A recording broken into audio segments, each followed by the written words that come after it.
Yung iba sa inyo dito, itinatag pa lang ng barangayan, barangay chairman. Yung iba sa inyo dito, 3 balik na. Kasi makatikim na tayo ng 3 taong ginhawa.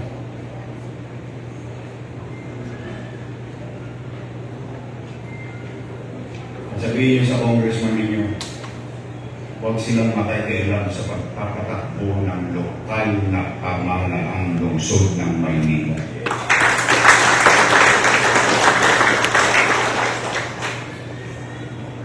Ang trabaho nila, binoto natin sila to represent us in Congress, gumawa ng batas.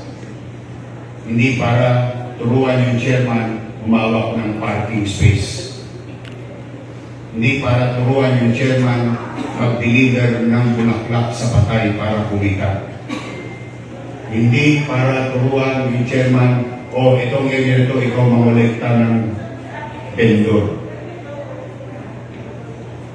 Nobody can hide from me.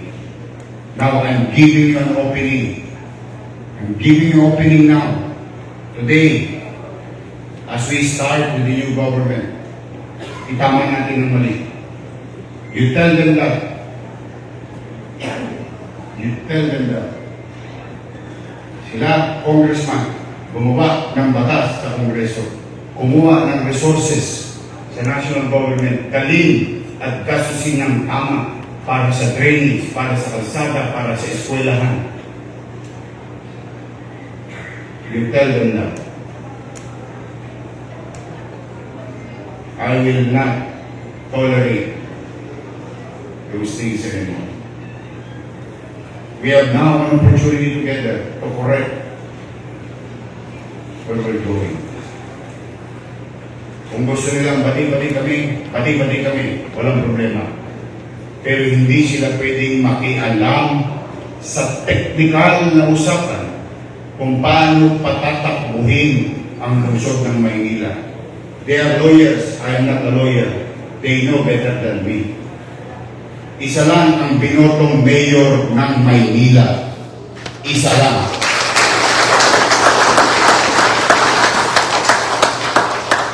Hindi 6 ang mayor sa Maynila.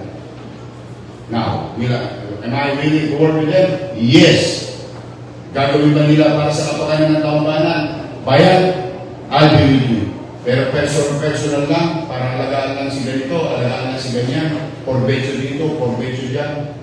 Tapos na ang araw ngayon. That's it. We move on with our lives. Marami tayong challenge. Marami tayong problema. Na-resolve pa ba nila yung basura nyo? Sila ba naka-resolve ba? Hindi huwag na Cisco. Sino naka-resolve ba? Mayor. Tama mali? Sino magkakakal ng drainage? Mayor, diba? Hindi Cisco. Ibig sabihin, it is the position. Was great responsibility. It's not them.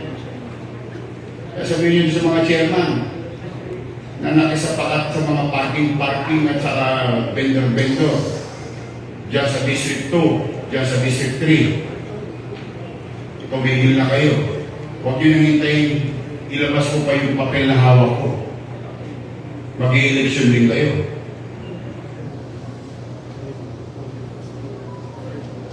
Ako may hawak ng papel, sigurado ako. Pero hindi ako bastos. Hindi katulad nila. Anong gusto kong direksyon? Tahimik na lang tayo. Sunod na lang tayo sa gawain na sa tingin natin makakabuko. Sama-sama na lang tayo. Masama ba yung hinihingi ko gano'n? Kaya tabi sa ako, sila makikita. Kalsada, tatayo ako ng building. Wala na talaga ang gobyerno. So anyway, kasi yun lang yung start morning ko sa dulo. Bibigyan sila ng gobyerno para may kahit sila. Anyway, hindi ko kayo sinaya ko na sa dulo. Yung salita na yun para sa kanila. Sabihin niyo yan. Kung tatanungin kayo. Alam ko naman tatanungin kayo eh. Meron nga akong kilalang congressman eh. Hindi naman binanggit yung pangalan mo. Pero yung pangalan mo nandun sa pinagawa mo barangay hall na tinakpang mong eskwelahan. Ginamit mo yung pera ng taong bayan. Hindi, ito. Ang masakit niyan, sige, gusto ko rin i-correct ang sarili ko. Kasi meron din akong mali. Patawarin ninyo ako. Ipinaboto ko sila sa inyong dati. Pasensya na. Hindi ko naman nakakalain.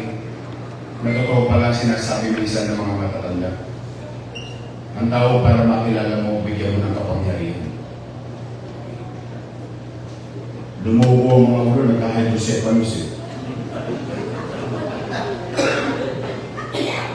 Ako na. One way or another, it's my fault. Pero yung pag-uugali nila, hindi ko naman fault. Pero nandiyan yan, water under the bridge. That's me. Okay? So, sabihin niyo sa kanila, my chairman, I love you.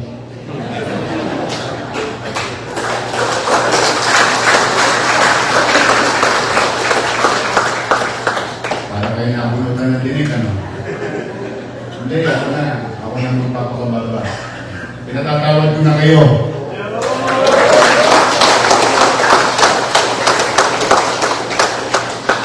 Sa mga kakampi ko naman, pasensya na kayo.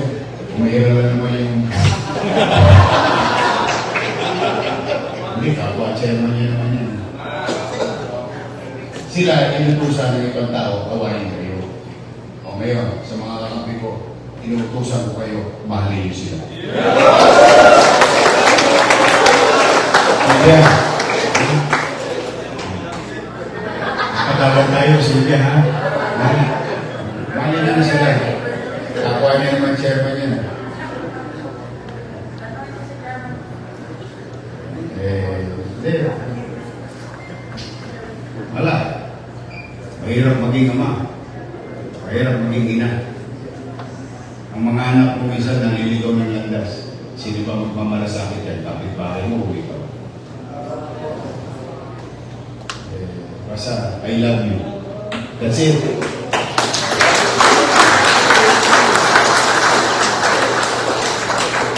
This is the day that the Lord has made. And we will rejoice and be glad to be. Okay? Let's open our heart, our mind. Humingi na ako ng katawaran sa mga kakampi ko.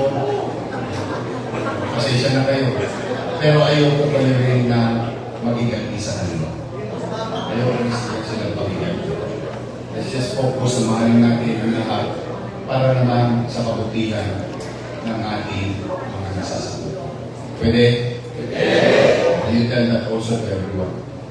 Pinatawag na ni Kois yung mga loko. Meron na yung lalaki. Hindi, pero hindi. Ano na kayo?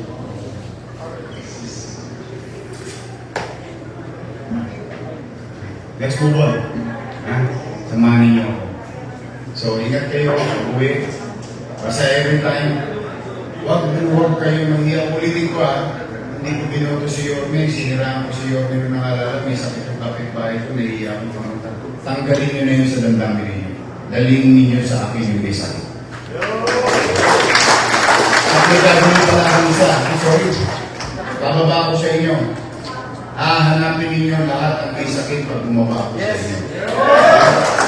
Kasi tinatapos ko lang yung paglatag on how are we going.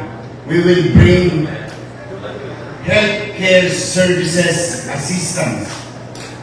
Hindi sa city lang. Bukod sa inuutusan ko kayo, nadali nyo dito, i-reverse ko, bababa ko. Kinukupo ko lang yung plano, pero pag naipasa niyo yung batas, makikinabang lahat yung mga tao. So, I'll see you soon. Ha? O pwede ba ako magpa-picture ngayon?